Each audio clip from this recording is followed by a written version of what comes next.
Morning, my dear students. Today we are discussing about spiral bacteria or spirochetes. Spiral bacteria, spirochetes, both are same. So here this spirobacteria, spiral bacteria, it is a look like a bees-like structure. This is the spiral bacteria. So the spiral bacteria or spirochetes, it is a Schiapeilus. It is a Schiapeilus, and this disease is a spirochetes disease is produced from the sexually transmitted disease. It is a sexually transmitted disease. It is a sexually transmitted disease. So this name is the example. Any examples for the spirochetes? Spirochetes, is a lot of examples are there. Number one is the Treponema palladium. Number one is the Treponema palladium.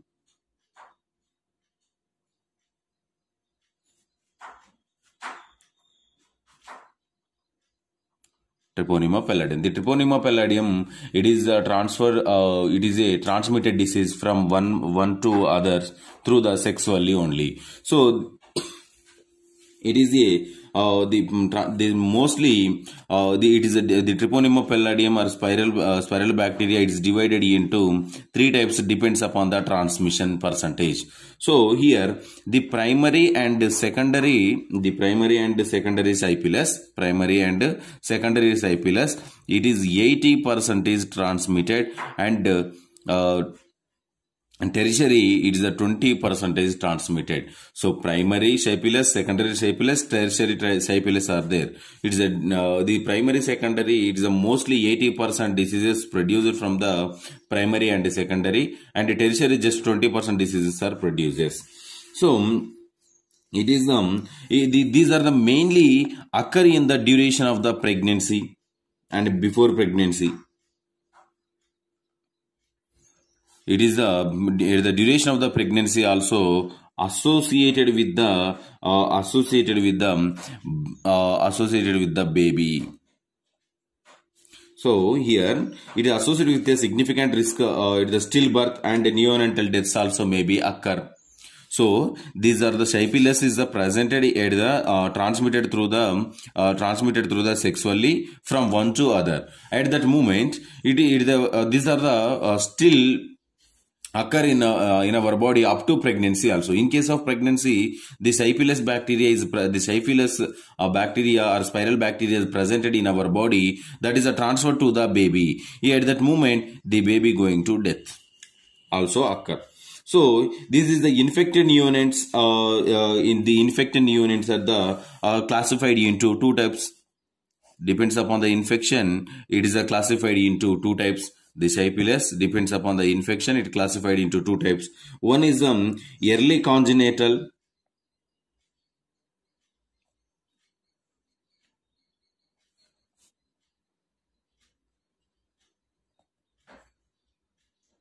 Early congenital, and the second one is late congenital.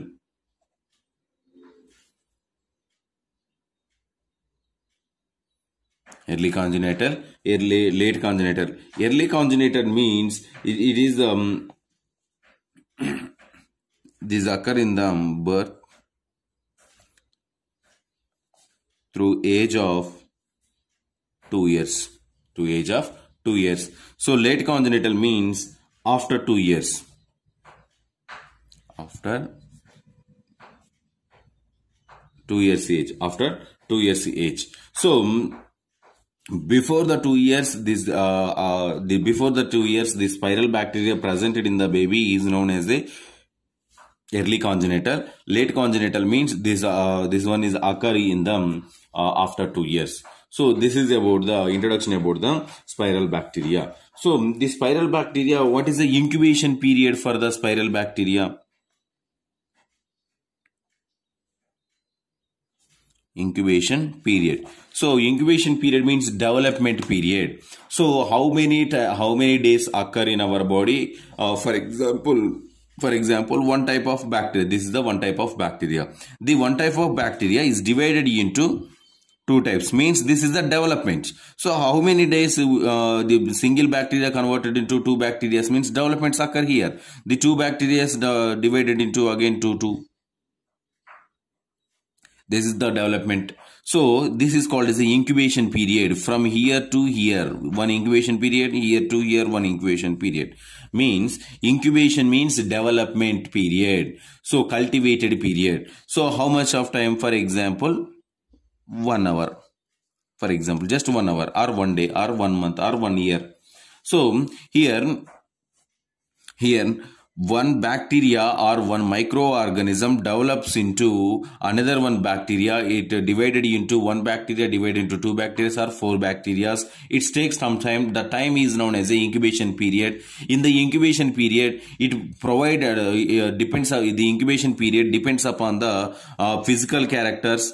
Physical characters, that's like a temperature, pH, and etc. This depends upon these physical characters.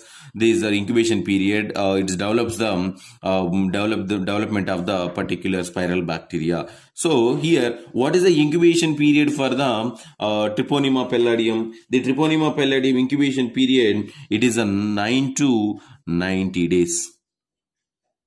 9 to 90 days. So in 9 to 90 days. So after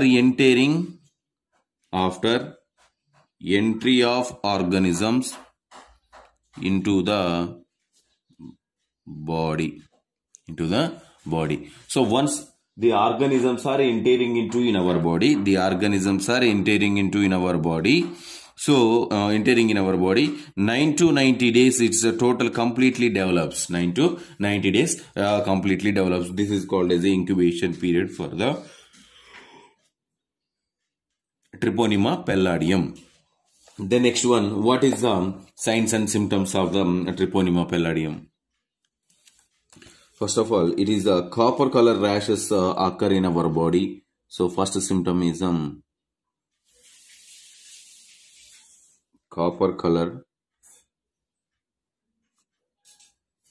rashes on especially palm and as well as the soles. So in our sole and palm, the copper color rashes are occur. And the next one here, papular lesions around the nose and mouth also.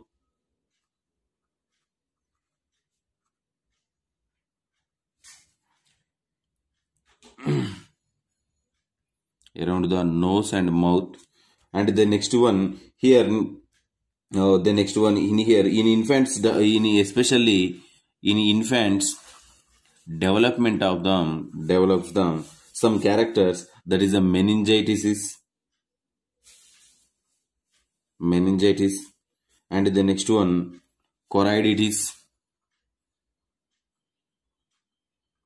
the next one seizures. These type of characters are develops in the in infants.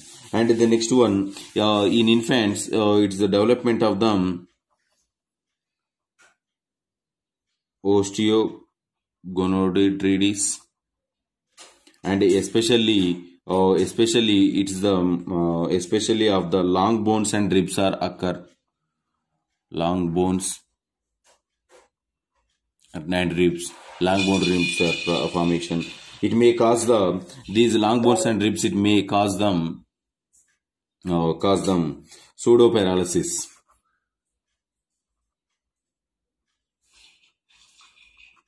So it may cause the pseudo paralysis.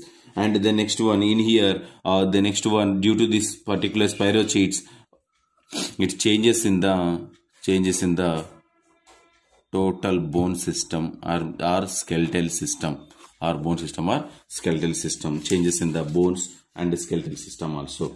And the next one, how to diagnose of the spirochetes bacteria. So it is with the using of the clinical evaluation methods, and with the using of the dark field microscope, with the using of the dark field microscope. And the next one with the using of the placenta, placenta, the placenta membrane is presented in between of the baby and mother at the duration of the pregnancy. So with the using of the placenta, and the next one with the using of the cerebrospinal fluid analysis, also, and then serological methods with the using of the serological methods, and VDRL test also, determination of the particular spiral bacteria in our body, and the next one, what is the treatment? So in here, maximum penicillin antibiotics are we are using. Penicillin antibiotic we are using. And the next one, at the duration of the pregnant woman, duration of the pregnant, so we are using them one antibiotic, that one is benzathine penicillin G. So how much of dose? It is administered through the intramuscular route with a single dose. Only, with a single dose. And the next one,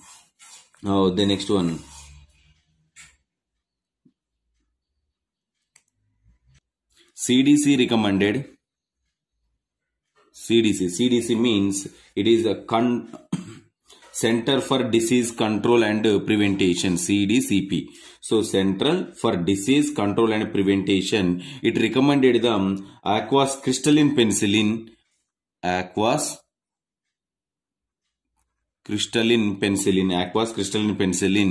G. How much? It is 50,000 units per kg.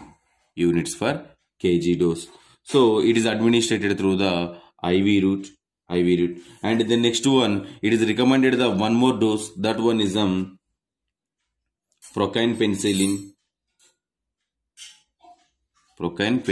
G. The procaine penicillin G is also recommended by the CDCP. So this is about some drugs for the pregnant woman and the treatment of the spiral bacteria.